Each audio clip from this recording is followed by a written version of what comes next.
Hello friends, most of the time इंटरव्ह्यूच्या एंडला विचारला जाणारा question, do have any questions for me. इथे मला पर्सनल एक्सपिरियन्स शेअर करायचा. माझ्या 2 मित्रांचा ॲज अ फ्रेशर कंपनीमध्ये इंटरव्ह्यू होता.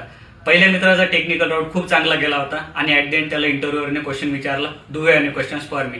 तेव्हा त्यांनी इंटरव्ह्यूअरला विचारलं, जर्मनीमध्ये जर्मन लँग्वेजमध्ये, अमेरिकेमध्ये इंग्लिश लँग्वेजमध्ये इंटरव्ह्यू होता, मग भारतामध्ये हिंदी किंवा मराठीमध्ये इंटरव्ह्यू का होत नाही?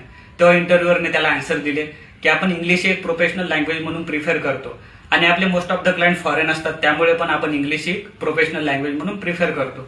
आणि सेकंड मित्राचा टेक्निकल राऊंड एवढा चांगला गेला नव्हता आणि त्याला पण सेम क्वेश्चन विचारला.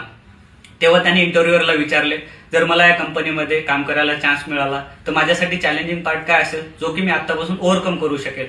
तेव्हा इंटरव्ह्यूअरने त्याला आन्सर दिले की आता तू कॉलेजमधून कंपनीमध्ये येणार आहे, तर तुला न्यू फ्रेंड सर्कल असेल, न्यू इन्व्हायरमेंट असेल, ह्या सर्व गोष्टी तुला आता प्रोफेशनली मॅनेज कराव्या लागतील आणि सर्व गोष्टी तुला कमी वेळेमध्ये शिकाव्या लागतील. आणि अनफॉर्च्युनेटली ज्या मित्राचा टेक्निकल राऊंड चांगला गेला होता त्याचं सिलेक्शन झालं नाही आणि सेकंड मित्राचं सिलेक्शन झालं. ऍट द एंड मला हे सांगायचं, कधी कधी आपण नॉन टेक्निकल क्वेश्चनचे आन्सर कसे देतो यावर पण आपलं सिलेक्शन डिपेंड असते.